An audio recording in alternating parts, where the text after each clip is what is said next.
At the football game, the crowd can be so impactful that they will call it the 12th man, because they disrupt the play on the field from the opposing team enough to actually make a difference in the game.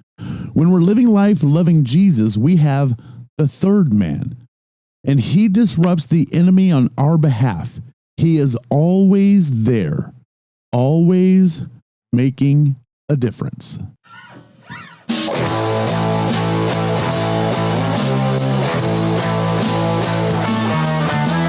Currently rocking in the school of life. He is here talking about stuff and whatever's going on in his brain.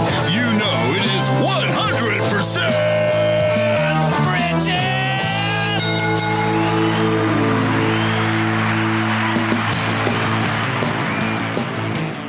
All right, here I am. It's me talking about living life and loving Jesus. I hope you guys had a fantastic week. If you lived here in Southern California, I hope you made it through the rain and all the stuff and all the little bit of damage that happened. I actually spent the day at Disneyland in the midst of it. I thought it was, so it wasn't as bad as I think people thought it was going to be in certain areas. I know some areas got trashed, and I just lift up those areas to God to take care of the spaces and the people and the places that need to be, and all that good stuff. So let's just, for those damaged areas, we just give that to God, and the finances come through to take care of all that stuff, and all that good stuff. So here I am. It's me talking about living life, loving Jesus. I already said that, I know. But if you're watching me on YouTube, please make sure to like, follow, ring the bell, do all the stuff. Make sure to follow, whatever, subscribe, do the things, do the things that help us out. And I just want to continue to thank the people that watch and listen. You guys are awesome, and make sure to check out my merchandise if you want to support the channel. There's a link in the description below, and it's all just different designs, and there's stuff that is specific to the podcast, and there's stuff that's just designs that I create. So go check out my t-shirts and hoodies and cups and things of that nature. So, and that then any time that gets purchased, that helps out the channel. So I just want to thank you in advance for checking out my merchandise, and link in the description. And while you're checking out the links in the description, go to wildbull.shop. I use all their products for their beard. I use the beard butter, the beard shampoo, and I use the beard oil. And, I think I have a pretty decent looking beard, and it's because of them and what they do. And if you want some, you use the coupon code WildBull100 and own your game. All right, so here we go. I think I got some good stuff today. I'm actually going to go back in time to my very first episode and talk about something that I talked about then. You can go listen to that and do that. And if you were here a couple of weeks ago, you got to hear my friend Nico we talked about the Holy Spirit for like an hour and 20 minutes. And really good stuff. Make sure to check out that show. So the good stuff. I'm learning how to do some YouTube stuff. So hopefully I'll have some links maybe somewhere around here to check that out. If not, I will have it in the back at the end. So make sure to listen all the way through and click the link at the end. So I'm ready to go. Are you ready to go? Of course you're ready to go, because you poked play. So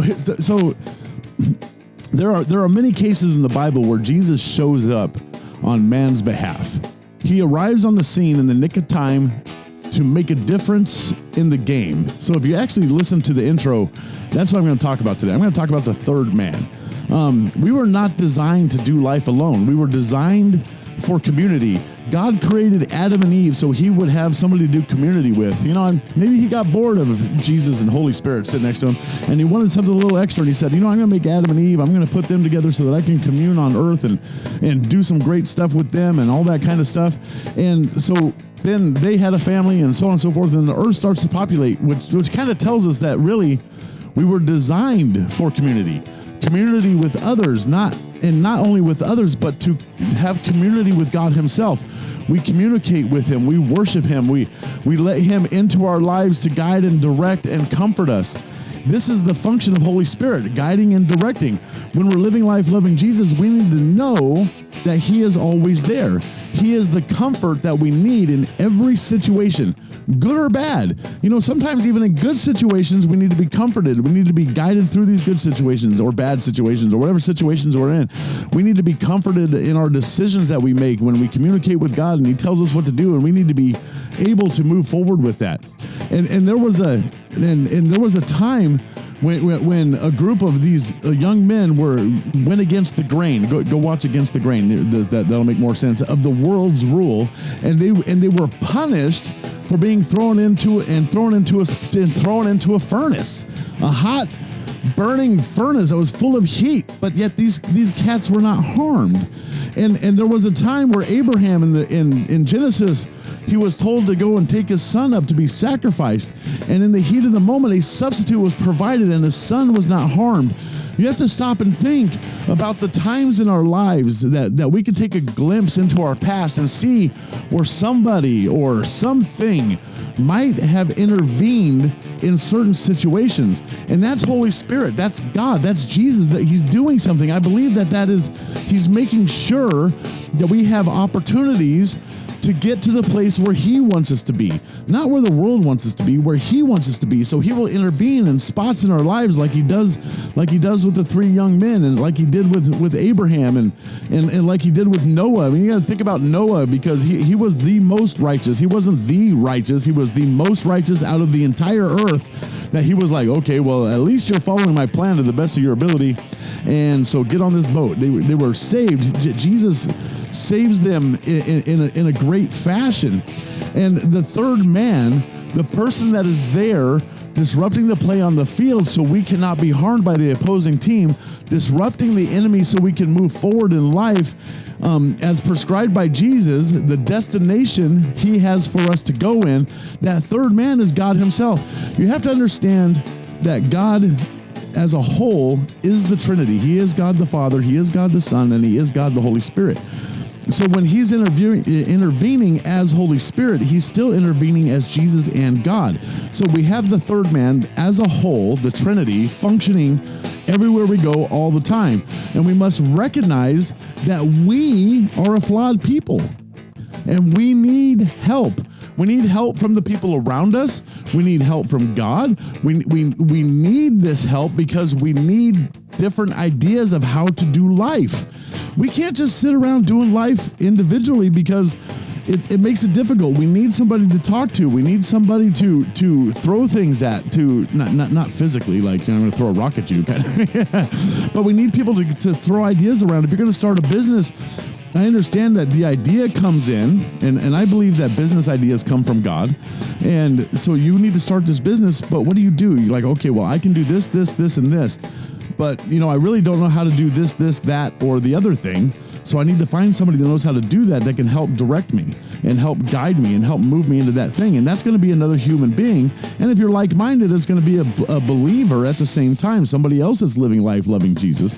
And we need this help because with the ideas that we have in life, and when we learn to do life with God, living life, loving Jesus, we will also learn to do life with others, especially if they are like-minded, like I just said. They are also followers of Jesus. A group of people living life, loving Jesus will beat out doing life alone every time. We're not supposed to do life alone. We're supposed to do life as a group, as a community, a common unity, as my pastor says sometimes. I think that's such a great statement. And when we think about it, we are never alone anyway.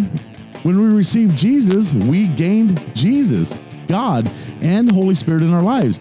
So even at those moments in life when we feel alone, and we actually have a trinity of people to talk to and rely on and gain guidance from, the third man. There was a time back in the day when a certain king named Nebuchadnezzar, I'm going to talk about Shadrach, Meshach, and Abednego, and but we'll call Nebuchadnezzar Neb because I'm going to screw up his name a million times. This cat made a gold image that was huge. The Bible actually says it was 60 cubits high, which I looked it up because I was curious, which is about 90 feet, and it was 6 cubits wide, which is about 10 feet, give or take. So this thing is 10 feet wide, and 90 feet tall. So basically, it's just a big monstrosity. And I couldn't see a description. It didn't say it looked like a lion. It didn't say it looked like a rabbit. It didn't say it looked like a bear. It didn't say it looked like any of those things. It just says it's a big gold monstrosity. and Neb tells the people, hey, you have to worship this thing during a certain time of day. So let's get to the Bible. Let me show you where it's at. So this is Daniel 3:5. And at the time you hear the sound of the horn, flute, harp, lyre, and psaltery in symphony with all kinds of music, you shall fall down and worship the gold image that King Nebuchadnezzar has set up. So this is the instruction. You will bow down when you hear these sounds. And along with having to worship this thing, there was a punishment if you didn't worship it. So let's look at verse 6. And whoever does not fall down and worship shall be cast immediately into the midst of a burning fiery furnace. So he's using fear. So Neb here is going, okay, I'm going to put every person under my rule directly into a situation. Sounds like today. I'm going to put everybody in my rule into a very specific situation. I'm going to build this gold thing. It doesn't say what it is. It just says it's an image. So it could be a picture of him. It could be just a big pillar for all we know. But there were, and so he's saying, okay, if you don't, I'm going to have the choir sing. I'm going to have the band play, and you guys are all going to bow down at this particular time of day and worship this giant gold monstrosity. So, but there were three dudes that had nothing to do with this. There were these three dudes. They're Shadrach, Meshach, and Abednego. That's their names, and that would have nothing to do with this thing.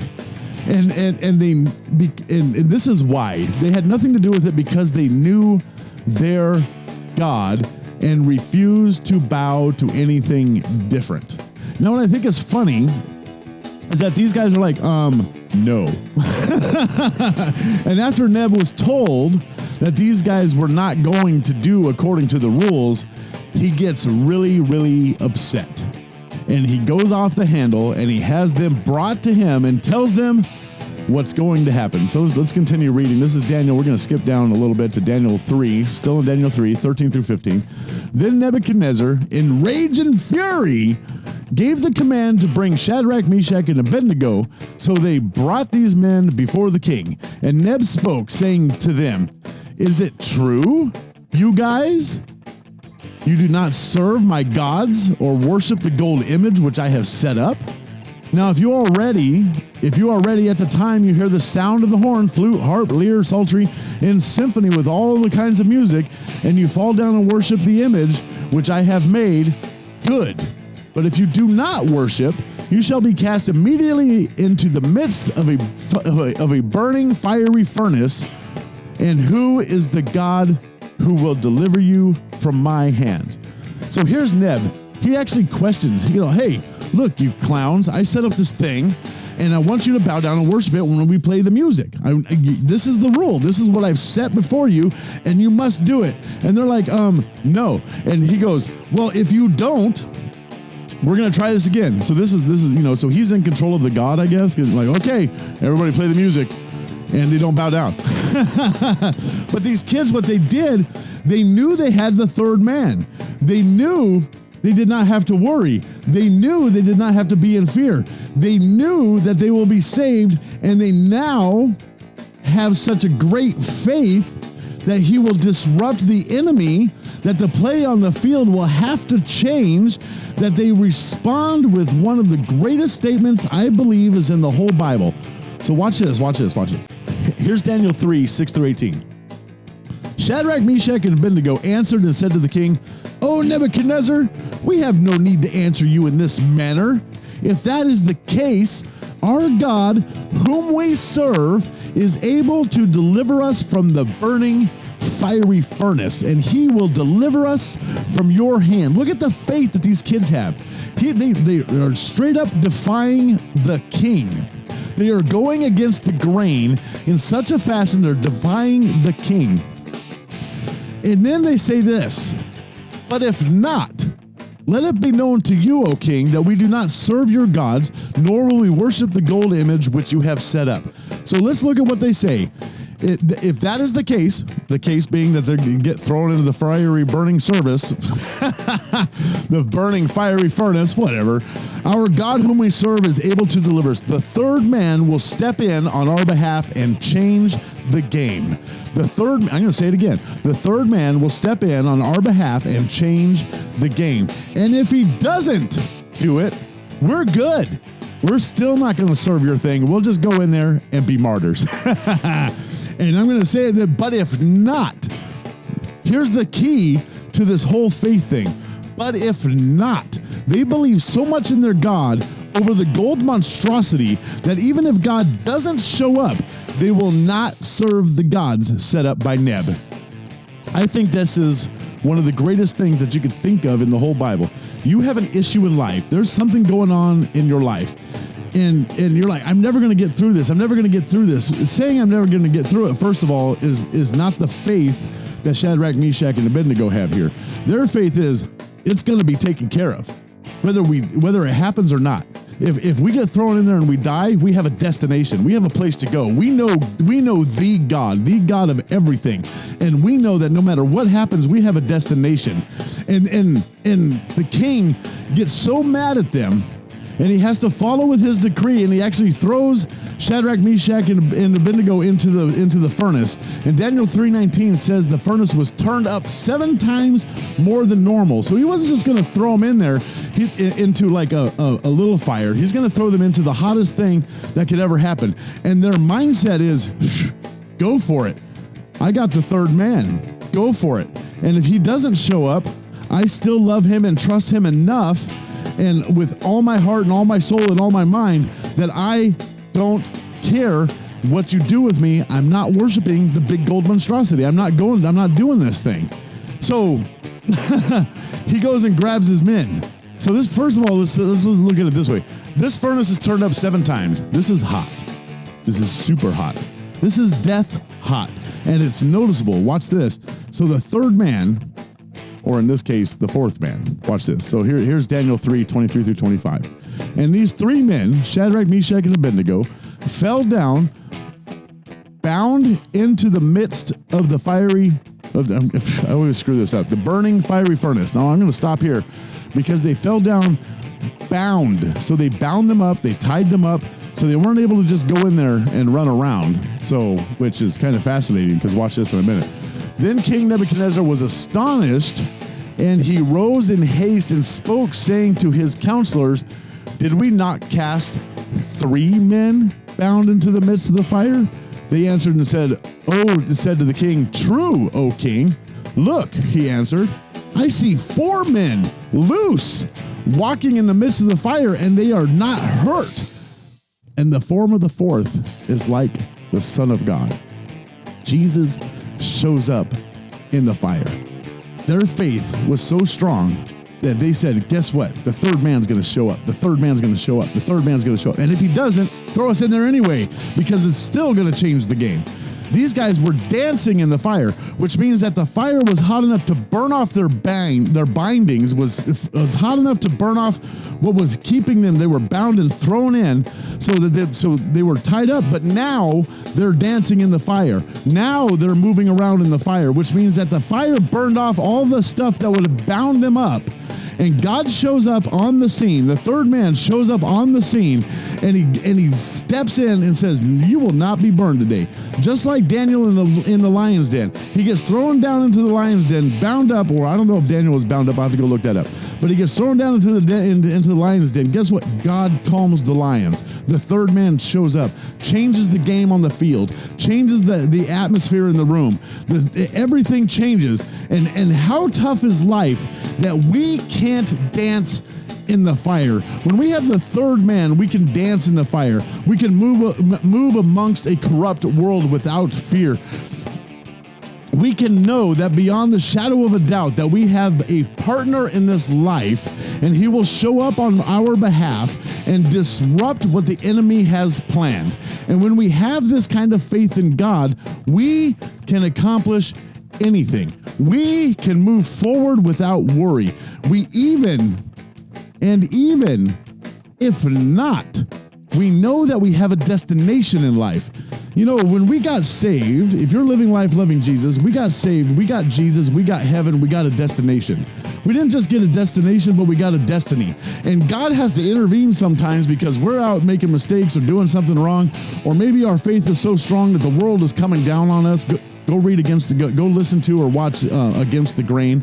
Go look at that one. When the world starts to mess with us and we have to go against the world's way of thinking, people come down on us, but we know we have the third man. We have a destination and we have a destiny that will disrupt the enemy. When we put our lives in God's hands, no matter what happens in that life, we will see the third man making a difference. Right on.